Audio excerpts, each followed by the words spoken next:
आप मेरी car Monday तक यूज कर सकते हैं। आप मेरी कार मंडे तक यूज कर सकते हैं। You can use my car dot dot dot dot Monday. आप ये बताइए कि यहां पर डॉट डॉट डॉट डॉट की जगह पर अनटिल आएगा, टिल आएगा या फिर आइदर ऑफ द अबव, दोनों में से कोई भी आ सकता है।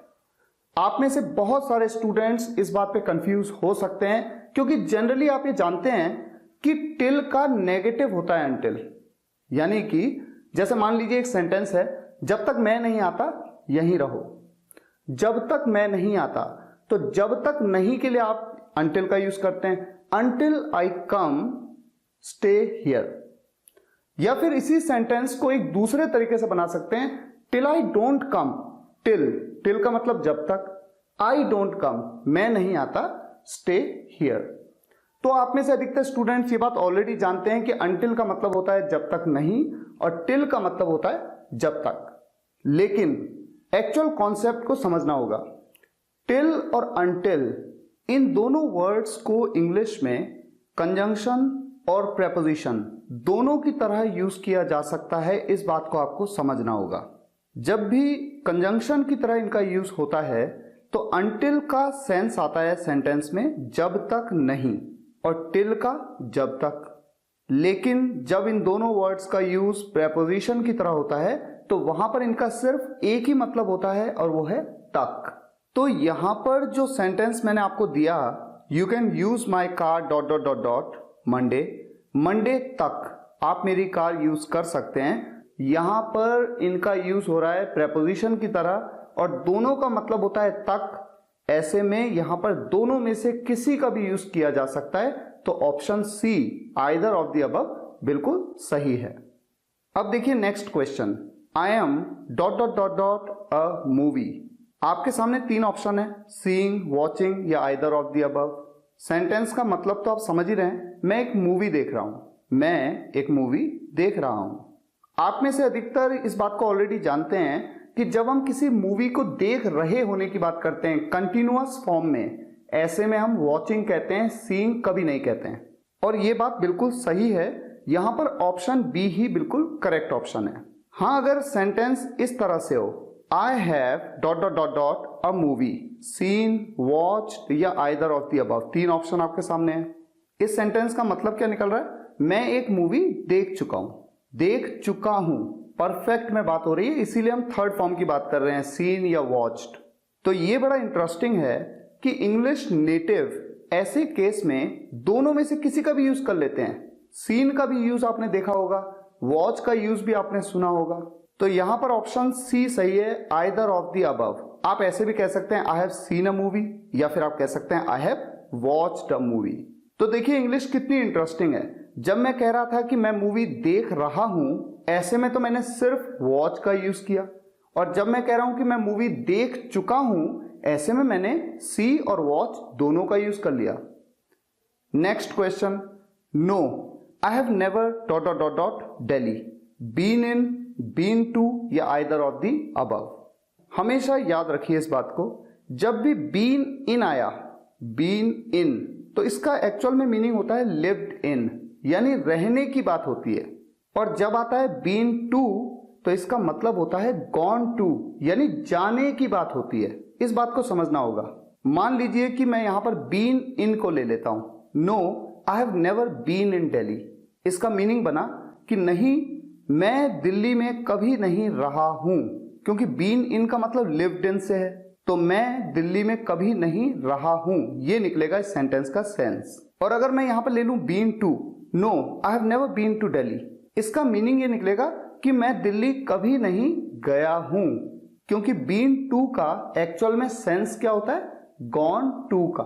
तो देखा जाए तो यहां पर तो दोनों में से मैं किसी का भी यूज कर सकता हूं, पर हां ये बात सही है कि दोनों में से जिसका भी यूज करूंगा उसके हिसाब से सेंस बदल जाएगा। एक में सेंस बनेगा कि मैं दिल्ली में कभी नहीं रहा हूं, और बीन टू का सेंस ये बनेगा कि मैं दिल्ली कभी नहीं गया हूं। लेकिन यूज तो मैं दोनों ही कर सकता हूं, इसलिए यहां पर ऑप्शन सी सही है, आइदर ऑफ द अबव।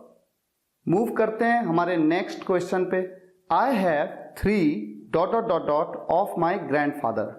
क्या फोटो के आगे सिर्फ एस लगाएं या फोटो के आगे ई एस लगाएं, क्योंकि एक से ज्यादा फोटोग्राफ्स की बात हो रही है।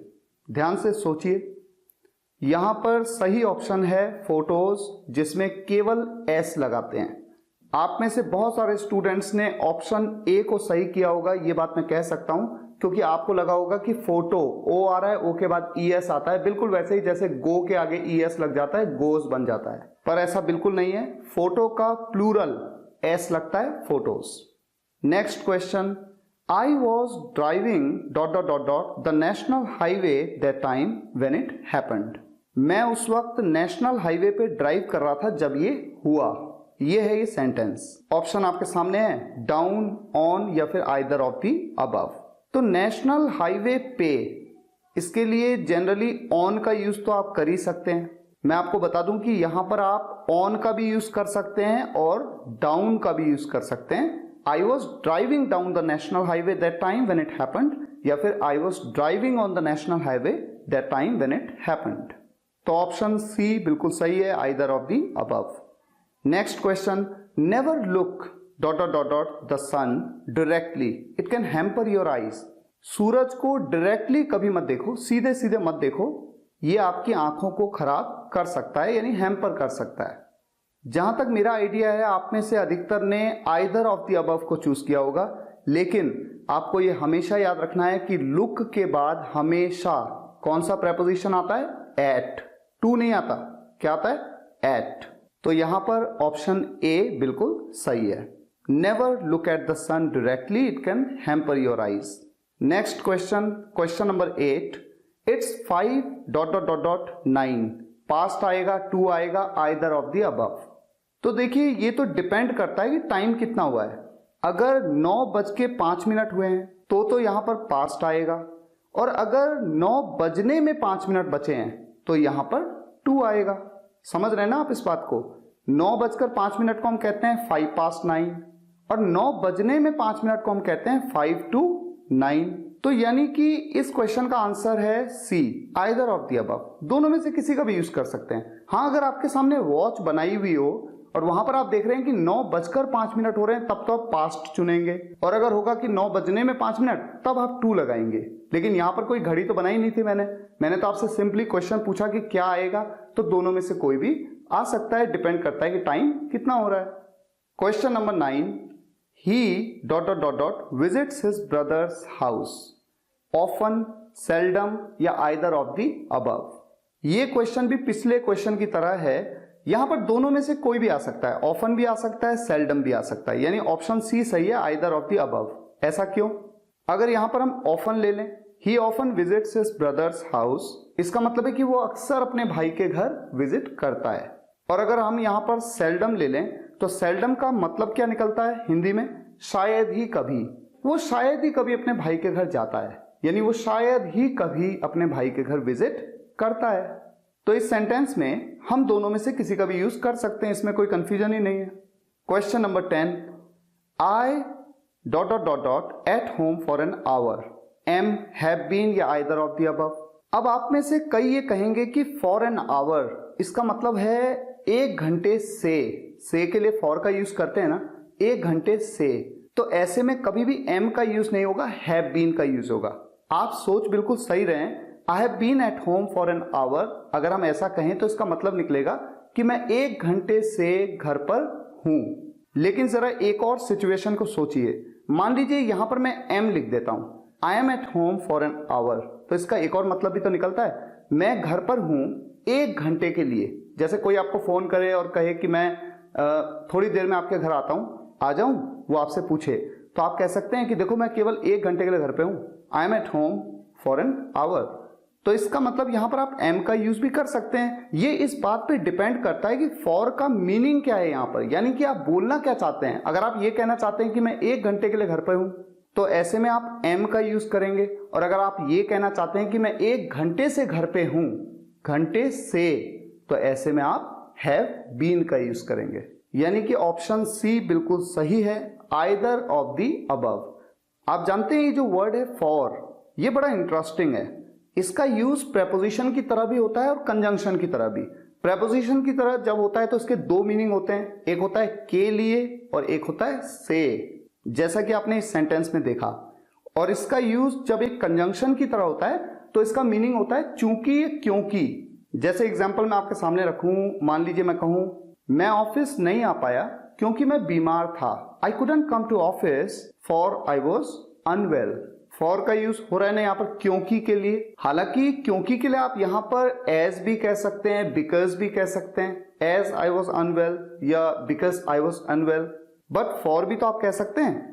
तो आपको ध्यान से समझना है कि किसी भी वर्ड का यूज कैसे हो रहा है सेंटेंस में।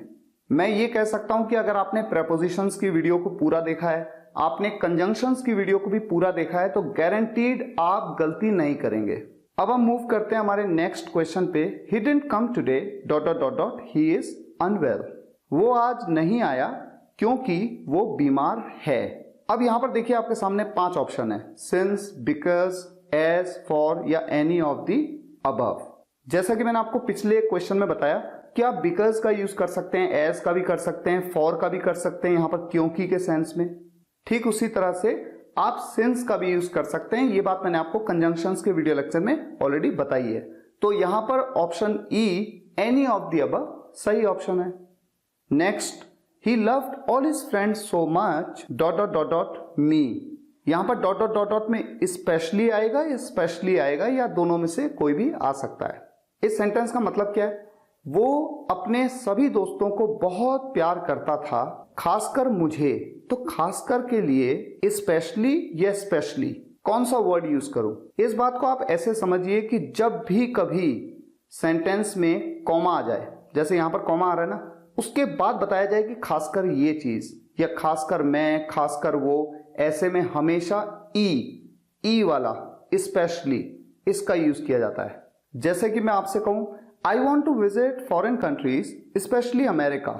मैं फॉरेन कंट्रीज विजिट करना चाहता हूं, खासकर अमेरिका। यहां पर भी ई वाला आएगा स्पेशली। लेकिन स्पेशली का यूज कैसे करते हैं आप? This food is specially made for you.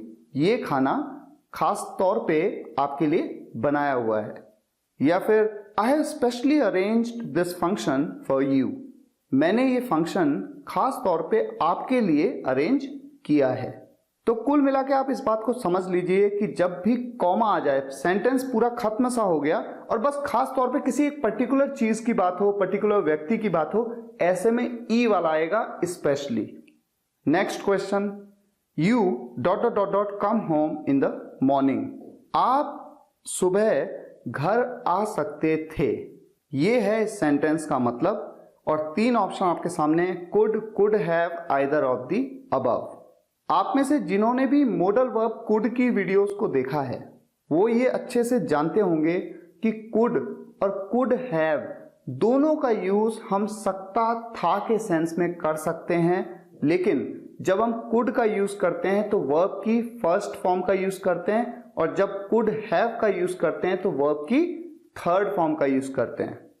तो यहां पर कम, ये वर्ब की कौन सी फॉर्म हो सकती है? ये वर्ब की फर्स्ट फॉर्म भी हो सकती है और थर्ड फॉर्म भी हो सकती है, क्योंकि कम की 3 फॉर्म्स क्या होती हैं?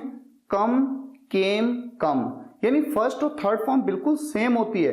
इसीलिए तो मैंने एक क्वेश्चन आपके सामने रखा है ताकि आप थोड़ा कंफ्यूज हों। तो जब ये सेंटेंस आपके सामने आया तो आप ये नहीं कह सकते हैं कि यहां पर कम की फर्स्ट फॉर्म यूज हो रही है, थर्ड फॉर्म।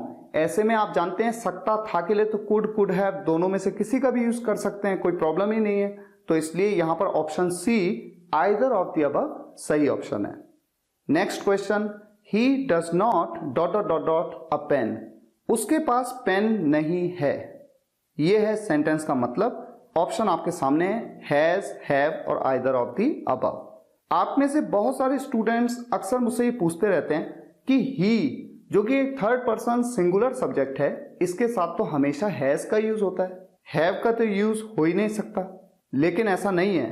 अगर मैं आपसे कहता उसके पास पेन है, पॉजिटिव सेंटेंस, तब तो हैज का ही यूज करता, ही हैज अ पेन।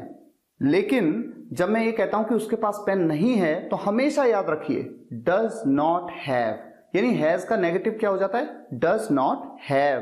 तो यहां पर सही ऑप्शन है option B, have. He does not have a pen. अब एक आखिरी सेंटेंस लेते हैं a dog dot dot dot dot my leg bitted either of the above. पहले तो इस सेंटेंस का मतलब क्या निकल रहा है, एक कुत्ते ने मेरा पैर काट लिया। काटने को क्या कहते हैं, काटने को बाइट कहते हैं, BITE बाइट। बाइट की सेकंड फॉर्म क्या होती है, बिट होती है। तो यहां पर क्या यूज होगा, बिट, क्योंकि ये पास्ट इंडेफिनिट टेंस में मैंने सेंटेंस बोला, एक कुत्ते ने मेरा पैर काट लिया। मुझे उम्मीद है आज के इस वीडियो से आपने कुछ ना कुछ नया तो जरूर सीखा होगा, लेकिन मैं आपसे ये रिक्वेस्ट करूंगा कि एक एक कॉन्सेप्ट को जब आप क्लियर करेंगे, प्रेपोजिशन का, कंजंक्शन का, टेंस का, सिंपल सेंटेंसेस का, तभी आप सेंटेंसेस को प्रॉपरली बना पाएंगे, लिख पाएंगे और बोल पाएंगे।